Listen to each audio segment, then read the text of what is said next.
Bharat news, मैं हूं युवराज। इस वक्त आप लोगों के बीच में लाइव के माध्यम से अपने कार्यालय से आया हूं। अभी हमारे कार्यालय में वार्ड नंबर 42 के जो वार्ड पार्षद, पूर्व वार्ड पार्षद रहे, वहां से प्रेमदा राय जी हमारे साथ हैं। और अभी जो वर्तमान में वहां पे वार्ड पार्षद हैं राजनंदिनी देवी, उन्होंने चुनाव आयोग के समक्ष जिस समय अपना शपथ पत्र दिया था, जो इलेक्शन हुई थी नगर निगम की, उसमें उन्होंने सच्चाई जो है उसको उन्होंने छिपाया था।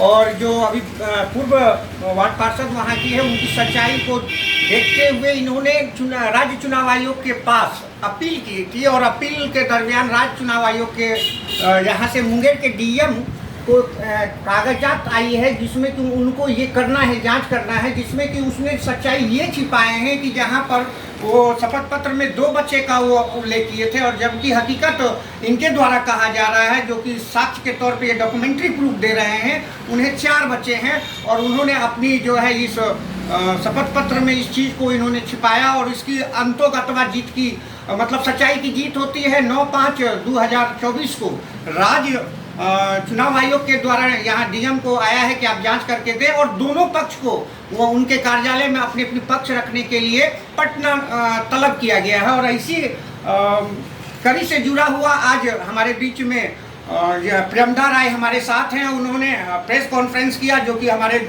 मीडिया के जितने भी सहकर्मी हैं अभी प्रेस कॉन्फ्रेंस करके गए हैं, लेकिन लाजमी है कि आम खास की आवाज़ युवराज एक ऐसा चैनल है कि वो सच्चाई के साथ अपनी बातों को रखता है। कभी हमने भी वार्ड नंबर 42 में कार्य चल रहा था और मैंने वहाँ से इनके कार्य को भी दिखाया था। और आज जब ऐसी बात आ रही है तो ये जो सत्य से परे हुए जो नोटिस आया है, उनसे जो सत्य को उन्होंने छिपाया है, उस बातों को लेकर हमारे बीच अपनी उपस्थिति दर्ज करा रहे हैं। और आप देख पा रहे हैं कि हमारे पास साक्ष्य के तौर पर राज्य चुनाव आयोग का लेटर है। लेटर में पूरी तरह उसमें लिखा गया है कि 9/5/2024 को दोनों पक्ष पटना में आकर अपने अपने पक्ष को रखें, और निर्णय अंतिम निर्णय होगा, जिसकी कॉपी यहाँ के सूचना यहाँ के जिलाधिकारी को भी आ चुकी है, मुंगेर के नगर निगम के नगर आयुक्त को भी आ चुका है, और हम लोगों के मीडिया के पास भी आ गई। और ये पूरे साक्ष्य को हमारे लाइव पर रख रही हैं कि क्या क्या साक्ष्य है और किस आधार पर इन्होंने वहाँ पर केस फाइल किया था चुनाव राज्य निर्वाचन आयोग के बीच में।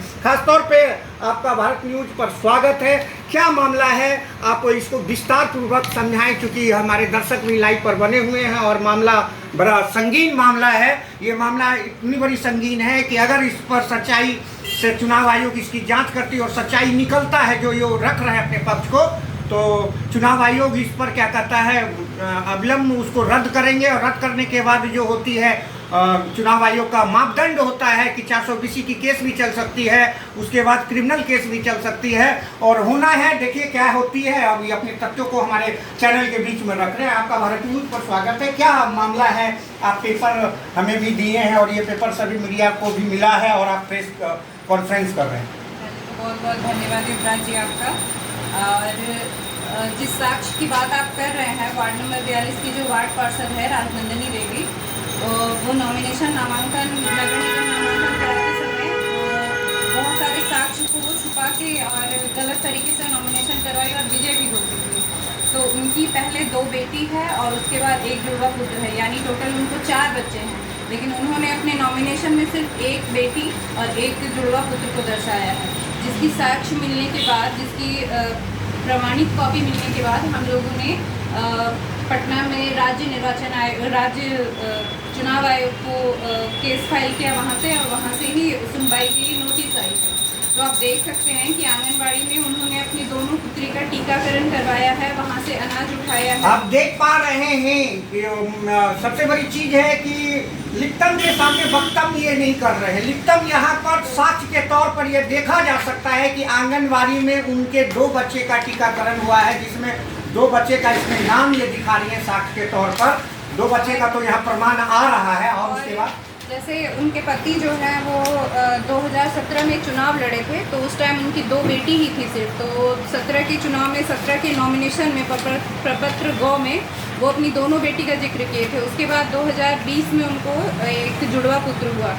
तो उस टाइम तो उनके नॉमिनेशन में सिर्फ 2 बेटी ही है, लेकिन इस बार जब उनकी पत्नी ने नॉमिनेशन कराया तो मात्र 1 बेटी को दर्शाया और 1 जुड़वा पुत्र को दर्शाया है। तो उन्होंने अपनी पुत्री को छुपाया है, छोटी पुत्री। जो बड़ी पुत्री है उनकी मिस्टी कुमारी, जो 2013 में उनका जन्म हुआ है और वो नॉटरडम में पढ़ती हैं 5 में।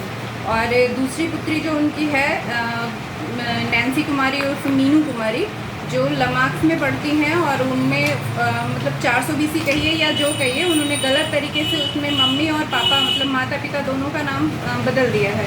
लेकिन चूंकि इसमें भी आंगनबाड़ी में वो करने की पूरी कोशिश कर रही थी लेकिन कर नहीं पाई, क्योंकि हम लोगों ने लीगल तौर पे वहाँ से मांगा था डॉक्यूमेंट, तो लीगल तौर पे वो कोई छेड़छाड़ नहीं कर पाए डॉक्यूमेंट से। और मेरे पास सभी साक्ष्य उपलब्ध है उनका नॉमिनेशन रद्द कराने के लिए।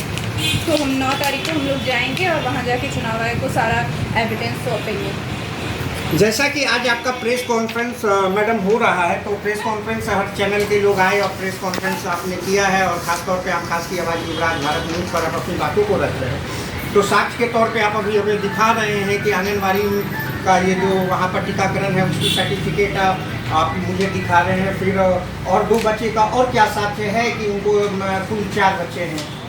2 बच्चे तो ऑलरेडी दर्शाए हैं अपने नॉमिनेशन में। एक बड़ी पुत्री जो मिस्टी कुमारी है उनका, और एक जुड़वा पुत्र। तो जुड़वा पुत्री तो वो दर्शा ही चुके हैं, सिर्फ एक बेटी को उन्होंने छुपाया था जिसकी पूरी साक्ष्य हमारे पास उपलब्ध है, और उसको लेके ही हम राज्य चुनाव आयोग में जाएंगे। तो इसकी सूचना आप ये बताएं कि ये जो नोटिस के माध्यम से राज्य निर्वाचन आयोग के नोटिस के माध्यम से आपको भी प्राप्त हुआ है और भी वो जो राजनंदनी देवी है उनको भी प्राप्त हुआ है। 9/5/2024 को इस पर सुनवाई होनी है और लेटर में स्पष्ट तौर पर लिखा हुआ है कि अंतिम सुनवाई होगी। तो इस पर आप